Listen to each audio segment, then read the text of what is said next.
So if you can prominently hear the noise behind me, I apologize. That's the Pit Boss. I do have my mic set to hopefully reduce that, and maybe we could fine tune it out so you don't hear it in this audio. I just wanted to come on here real quick. It is another Between the Fires episode, which is where we come on here on Wednesdays and Fridays from time to time, and I just come on by myself and do a quick chat about something. And today I wanted to chat about Pit Boss. We now have it back up and running. I have always been a fan of using their products, and I wanted to just describe in this real quick video how the process went when I did have an issue with it.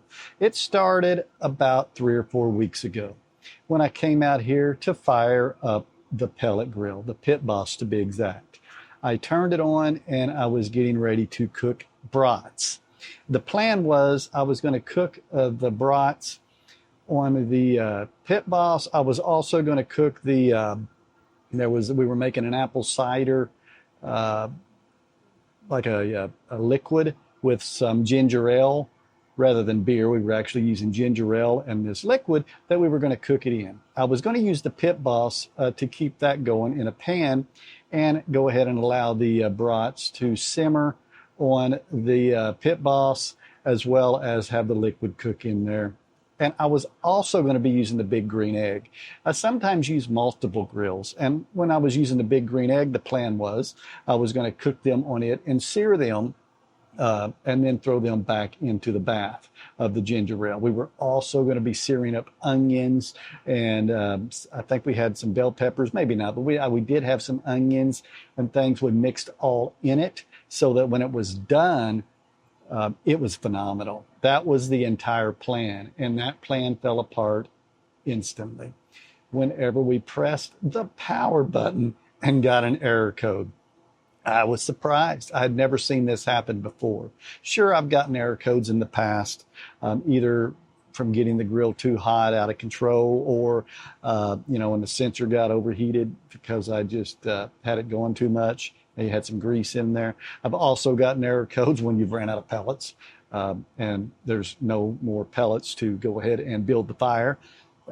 Things like that is when I particularly got them, during maybe an electrical storm or we lost power, something like that. But never from the very, very get-go. That was new to me.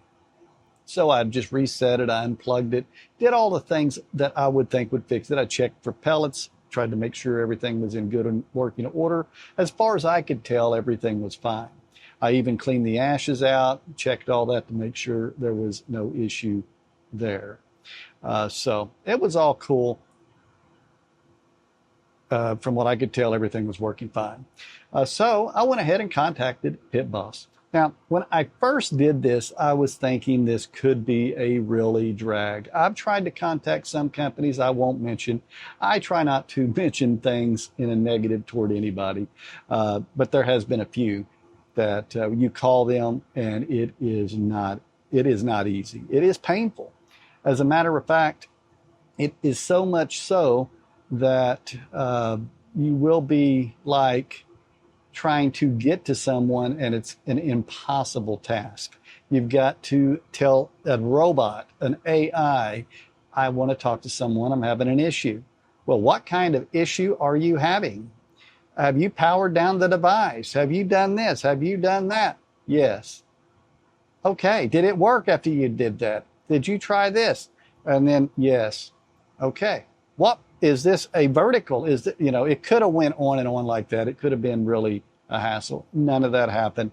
You called, it rang. I did briefly get put on hold, and it says someone will be with you in less than 5 minutes. I'm like, well, this is nice. Hopefully it's a human.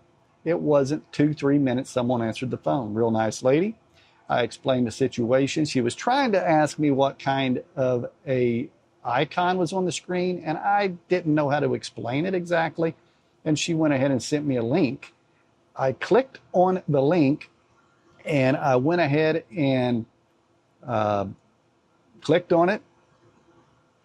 And then she could see what I could see. Like I gave her access to my phone. So I was essentially pointing my phone at the grill, and she goes, oh, that's your auger light flashing. Your auger's bad. Let me go ahead and get one sent to you. It was under warranty. I'd already registered, and I guess they knew who I was, what grill I had by my phone number or email. I didn't even have to give them any of that information. I probably had given it to them when I first bought the product. And she got my information, no shipping fees, nothing like that. And said it'll be out. You'll receive instructions on how to install it, all that good stuff. And everything went exceptionally well. No issues at all. I was very pleased and thought, okay, we're going to get this fixed, we thought. The product did arrive in less than a week, real quick, in a box. Everything was going well.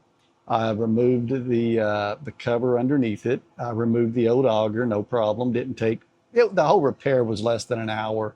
If you really knew what you were doing, you could probably do it in 30 minutes, to be honest. But the first time, you kind of got to look at things a little bit. Had to remove the pellets. Got everything put back in. Let's go. Plug it up. Same error message. Oh no, it didn't fix it. But I did notice one thing. When I turned it on, the auger moved. The auger did a slight maneuver. It moved for a split second before I got the error message. I said, well, the auger looks good to me. But the same light was flashing that they said was the auger. Okay, no problem. I called them back. This time I got a guy answer the phone. This time they answered it even quicker. I don't even think I was on hold. I explained the situation.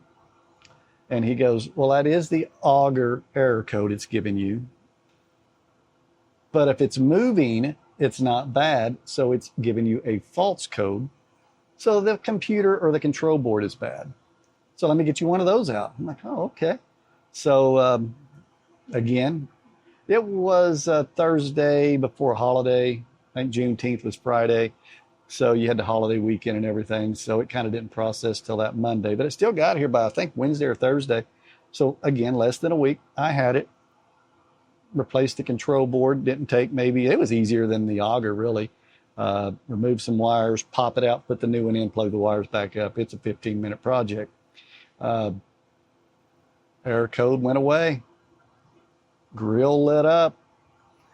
Smoke started going. And ever since, it is working. It has been working exceptionally well since. As a matter of fact, I've noticed it heats up quicker than it ever has, or than it has in quite some time. So I don't know if the control board or if the auger or if those new parts has made something work better or not. That I don't know. Or if it's just my imagination. That's also possible. But just wanted to go ahead and tell that. And also, they are running a little special right now. It is July 4th coming up to where you can actually get free shipping. If you check the show notes, you can go ahead if you are interested in really wanting a pellet grill. I highly recommend a Pit Boss. And if the free shipping is no longer available, it'll send you to the best current deal through them. So check the show notes below. You can also go to okiesamokin.com/pitboss. That'll take you straight to it as well, but it'll be in the show notes if you're interested. But I have been using Pit Boss for years and years and years and really just enjoy using their product. Now, it's not the only grill I use. I have a big green egg that I like to use from time to time. That's awesome. I have a pit barrel cooker I like to use from time to time. That's awesome too. But really, when it comes to convenience, when it comes to firing up the grill quickly, when it comes to doing a quick prepared meal, all those things, Pit Boss does an amazing job. And they've proven to me they have amazing support. Their products have depending on which product you have, 3 to 5 year warranty. So depending on what you have, you've got a decent warranty, and they proved to me they stand behind it. So excellent stuff. Wanted to give that story out there, and in all likelihood, the auger of the old one was not bad. It was probably the control board the whole time. But I got a new auger. I got a new control board. The only thing left to replace is the igniter and the fan, but they're still working. Other than that, I think I've got a rebuilt Pit Boss. So, but I'm glad it's working good. Don't throw your unit away. If you're having issues, contact them.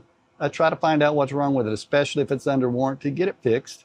there's no reason to buy a new one when you can get a part that's under warranty, or if it's not under warranty, a part for an inexpensive a rate or something.